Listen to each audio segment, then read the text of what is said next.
নমস্কাৰ সকলোকে মোৰ ইউটিউব চেনেলত স্বাগতম জনাইছোঁ। আজি আপোনালোকক জনাব বিচাৰিছোঁ মোৰ SSCৰ যি ফিজিকেল টেষ্ট আছিলে তেজপুৰ লখৰাত, সেই ফিজিকেল টেষ্ট কেনেকৈ হৈছিলে, কিদৰে হৈছিলে আপোনালোকক জনাব বিচাৰিছোঁ। মোৰ ফিজিকেল টেষ্ট হৈছিলে তেজপুৰ লখৰাত। ৰিপৰ্টিং টাইম আছিলে 6 বজাত আৰু মোৰ ঘৰ আছিলে তেজপুৰ জামুগুৰি হাটতে, আৰু মোৰ ঘৰৰ পৰা 25 কিলোমিটাৰ হ'ব। সেয়েহে মই ৰাতিপুৱা 4:30 বজাত ঘৰৰ পৰা ওলাই 5 বজাৰ আগে মই সেই যি আছাম ৰাইফলছৰ কেম্প তাত মই উপস্থিত হ'লোঁ, আৰু উপস্থিত হৈছে মই তাত লাইন পাতিলোঁ। লাইন পতাৰ পাছত 6 বজাত যিহেতু ৰিপৰ্টিং টাইম, গেট 6 বজাত খুলি দিলে, আৰু যি ফিজিকেলৰ এডমিট কাৰ্ড, সেই এডমিট কাৰ্ড তেওঁলোকে চেক কৰিলে, আৰু লগত যি আই কাৰ্ড লৈ গৈছিলোঁ, আধাৰ কাৰ্ড বা পান কাৰ্ড, তেওঁলোকে চেক কৰিলে।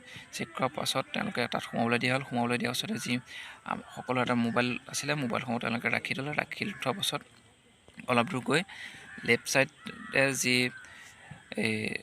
এটা নিৰ্দিষ্ট জেগা আছে, তাত আমাক বহিবলৈ দিয়া হ'ল। তাত বহিবলৈ দিয়াৰ পাছতে তেওঁলোকে আমাৰ বেগসমূহ চেক ইন কৰিলে, কাৰণ তাত কিছুমানে মেডিচিন লৈ যাব পাৰে বা কিবা প্ৰতিজনক বস্তু লৈ যাব পাৰে। সেইকাৰণে তেওঁলোকে সেই বেগসমূহ চেক ইন কৰিলে। চেক ইন কৰাৰ পাছতে অলপ সময় তাত বহোৱাৰ পাছতে আমাৰ যি ফিল্ড আছিলে সন্মুখৰ, ফিল্ডখন আছিলে, সেই ফিল্ডখনলৈ লৈ গ'ল, আৰু ফিল্ডখনত আমাক অলপ সময় বহাই থ'লে। তাত নামসমূহ কৈ গ'ল, আৰু যিসকলৰ নাম কৈ গ'ল, নামসমূহ কোৱাৰ লগে লগে উঠি গৈ তাত তোমাৰ যি আমাৰ ডকুমেণ্টছসমূহ আছিলে, ডকুমেণ্টছসমূহ আমি জেৰক্সখিনি তাত আমি জমা দিলোঁ। জমা দিয়াৰ পাছত তেওঁলোকে চালে, চেক কৰিলে, তাত ফটো দিলোঁ। তাৰপিছত তেওঁলোকে এখন আমাক কাগজ দিলে। সেই কাগজখনত আমাৰ নাম, এড্ৰেছ এপ্লাই কৰিবলৈ দিলে। তাৰপিছতে আমাৰ তাত লেফ্ট হাতৰ থাম্ব ল'লে, ছিগনেচাৰ ল'লে। তাৰপিছত আমাকো নিৰ্দিষ্ট এটা জেগাত বহিলৈ দিয়া হ'ল। তাত বহাই থকাৰ পাছতে আমাৰ প্ৰায় 7 মান বাজিছিলে, বহিবলৈ দিলে। 8 মান বজাৰ পৰা তাৰ ৰানিং ষ্টাৰ্ট হ'ল। ফাৰ্ষ্ট গ্ৰুপত 50জন দৌৰাইছিলে, আৰু ছেকেণ্ড গ্ৰুপত মই আছিলোঁ। ছেকেণ্ড গ্ৰুপত আমাৰ 100জন দৌৰাইছিলে। প্ৰায় আমি 9 মান বজাত দৌৰিছিলোঁ, আৰু ৰাতিপুৱা বৰষুণ আছিলে, আৰু তেতিয়া আগষ্টৰ মাহ আছিলে, আগষ্টৰ 16 তাৰিখ আছিলে। ৰাতিপুৱা আমাক দৌৰিবলৈ দিলে 9টা মান বজাত দৌৰিলোঁ। আগে এখন তেওঁলোকৰ জিপচি গৈ থাকে, জিপচিখনত কেমেৰা ফিটিং কৰা থাকে, আৰু একদম শেষত এখন এম্বুলেঞ্চ আহি থাকে, যাতে যদি কাৰোবাৰ কিবা প্ৰব্লেম হয় তেন্তে সেই এম্বুলেঞ্চখন উঠাই লৈ অহা হয়। আৰু সেই ৰাস্তাটোত 100-200 মিটাৰ দূৰে এজন চাইমপলছৰ জোৱান ৰখাই থোৱা থাকে, আৰু সেই দুপাক ৰাউণ্ড মৰাৰ পাছত যেতিয়া শেষ হ'ব টাইম হয়, বা 1 মিনিট 2 মিনিট থাকে, বা যেতিয়া সময় শেষ হ'বলৈ ধৰে, তেওঁলোকে তেতিয়া জোচ দিয়ে, যে চিঞৰি যে আমুক সময় আছে, তেওঁলোকে সোনকালে দৌৰা আহা। তেনেকৈ দৌৰাৰ পাছত যিসকলক পাছ কৰাখিনিক এটা নিৰ্দিষ্ট জেগাত, আৰু ফেইল কৰাখিনিক এটা নিৰ্দিষ্ট জেগাত বহিবলৈ দিয়া হয়, আৰু পাছ কৰাখিনিক একো ফটো উঠোৱা হয়, ফেইল কৰাখিনিকো ফটো উঠোৱা হয়। ফটো উঠোৱাৰ পাছত অলপ সময় বহিবলৈ দিয়া হয়, আৰু তাত পানী বিচাৰিছিল সকলোৱে, যিহেতু গৰমৰ দিন আছিলে, কিন্তু পানী খাবলৈ কাকো দিয়া হোৱা নাছিলে।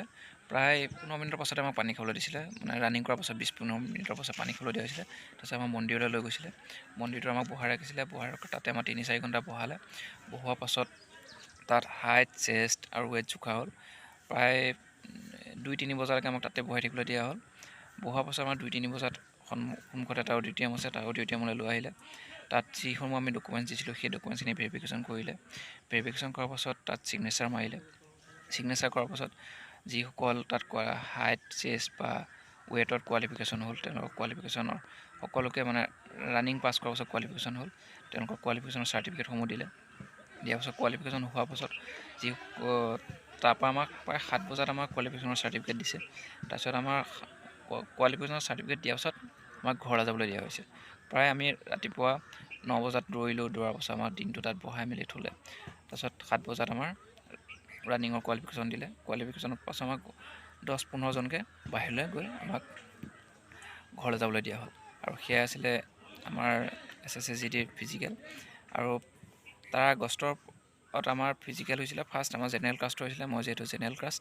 তাৰপিছত যেতিয়া আমাৰ মেডিকেল হৈছিলে, মেডিকেল মোৰ তাতে হৈছিলে, আৰু মেডিকেল মোৰ লাষ্টৰ ফালে হৈছিলে, কিয়নো মই তেতিয়া SC ST ফাৰ্ষ্টত হৈছিলে, আৰু SSC জেনেৰেলখিনি শেষ হ'বলৈ হৈছিলে। সেয়া ভিডিঅ' বনাম, পাছৰ ভিডিঅ'টো আপোনালোকক মেডিকেলৰ বিষয়ে জনাম, কেনেকৈ মেডিকেল হৈছিলে, কি হৈছিলে, A to Z এই বিষয়ে আপোনালোকক জনাম পাছৰ ভিডিঅ'ত। ধন্যবাদ।